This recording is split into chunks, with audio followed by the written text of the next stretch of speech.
First thing Kaya learned about survival was that the wind could be both salvation and destroyer. She had been born on a rocky outcrop of South Georgia Island, where the sub-Antarctic winds howled across the tussock grass, and her parents had built their nest from mud and vegetation. But now, at 3 years old and fully grown, she found herself farther south than any wandering albatross should venture, caught in the grip of an Antarctic storm that had blown her off course during what should have been a routine foraging flight. The ice stretched endlessly in every direction, a blindingly white expanse broken only by the dark leads of open water that snaked between the floes. Kaya's 11-foot wingspan, which had carried her effortlessly across thousands of miles of open ocean, now felt clumsy and unwieldy as she struggled against the katabatic winds that poured down from the Antarctic plateau like frozen rivers of air. She had been flying for 18 hours without rest, her internal compass spinning uselessly in this land where magnetic fields played tricks and the sun traced lazy circles around the sky instead of rising and setting like a proper star should.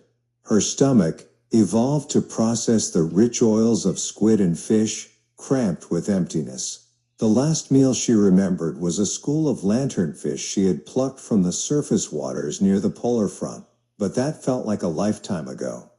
Banking left to avoid a towering iceberg that rose from the sea like a blue-white cathedral, Kaya caught sight of something that made her heart race with hope. Dark shapes moved across the ice below.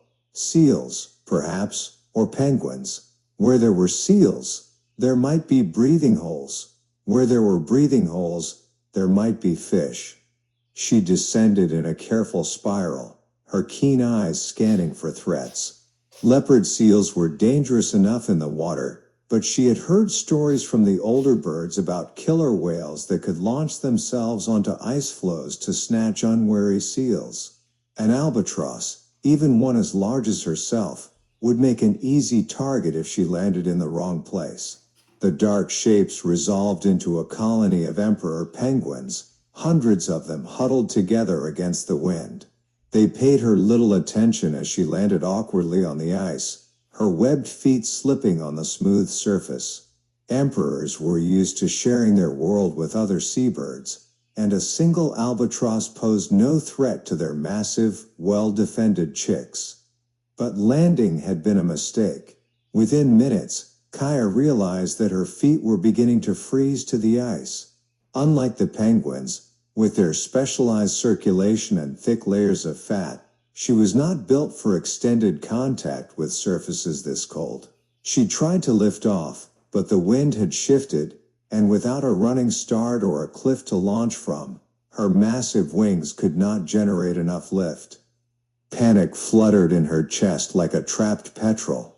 She had heard the stories of birds who had landed on ice and never taken off again, their feet frozen in place until they became nothing more than feathered statues marking the spots where they had made their final mistake. She began to hop awkwardly across the ice, trying to keep her feet moving, trying to find some elevation or wind current that might allow her to escape. It was then that she noticed the crack. A lead of dark water had opened in the ice perhaps 50 yards away, steam rising from its surface in the frigid air. If she could reach it, she might be able to take off from the water as she would from any ocean swell. But the distance seemed impossible on foot, and the ice between her and the water was broken and treacherous. She began to move, half hopping, half sliding across the frozen surface. Her wings, useless for flight in this confined space, became balancing poles as she navigated around pressure ridges and avoided cracks that might swallow her entirely. The emperor penguins watched her progress with what seemed like mild curiosity, their own chicks tucked safely on their feet, warm and protected from the killing cold. Halfway to the water, disaster struck. Her left foot broke through a thin layer of snow into a hidden crevice, and she felt something give way in her ankle with a sharp crack of pain.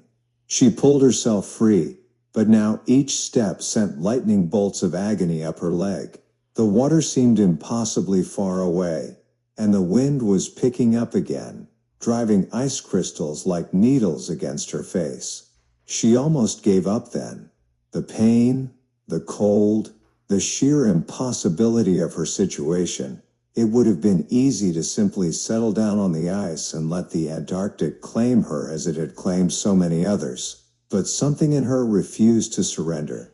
Perhaps it was the memory of her first flight, when she had launched herself from the cliffs of South Georgia and felt the wind catch her wings for the first time. Perhaps it was the genetic memory of countless generations of wandering albatrosses who had faced impossible odds and survived. She continued forward, dragging her injured foot, using her wings to push herself across the smoother sections of ice. The emperor penguins began to take more notice of her now, some of them calling out in their trumpeting voices as if offering encouragement. One large male actually waddled alongside her for several yards, his dark eyes seeming to understand her struggle. The lead of water grew larger as she approached, and she could see that it was wider than she had first thought, perhaps 30 feet across, with steep ice walls on both sides. But it was water, dark and liquid and familiar, and if she could somehow get into it, she might be able to swim to a place where takeoff was possible. The edge of the ice was higher than the water surface by about 4 feet. Under normal circumstances, she would never consider such a leap with an injured foot, but these were far from normal circumstances. She positioned herself as carefully as she could, spread her wings for balance, and jumped. The impact with the water drove the breath from her lungs and sent shock waves of pain through her injured ankle. But she was floating, and the water felt almost warm compared to the ice. She began to swim toward the far end of the lead, where the ice seemed lower and more broken. Her webbed feet, so clumsy on the ice, were perfectly designed for this, and even with one foot injured, she made good progress. At the end of the lead, she found what she was looking for, a section where the ice had broken into smaller floes with gaps between them. She swam into the largest gap, turned into the wind, and began to paddle furiously with her feet while beating her wings against the water surface. It was the most awkward takeoff of her life, more controlled crash than graceful launch, but somehow she found herself airborne again, climbing slowly away from the ice. The relief was overwhelming, but her ordeal was far from over. She was still hundreds of miles from the open ocean where she belonged.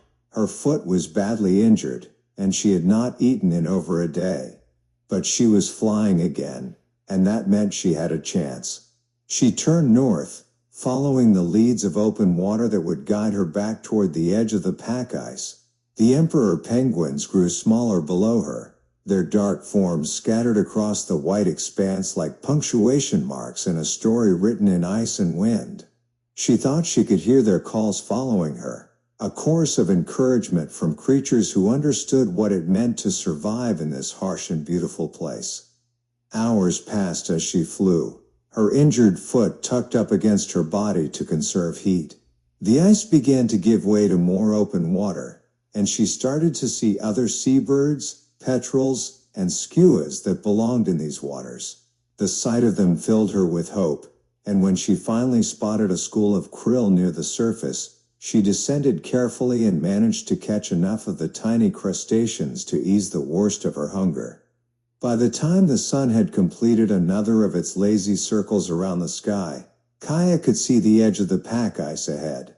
Beyond it lay the open ocean, where the winds would carry her home to South Georgia and the colony where she had been born. Her foot still throbbed with pain, and she would carry a slight limp for the rest of her life, but she had survived Antarctica.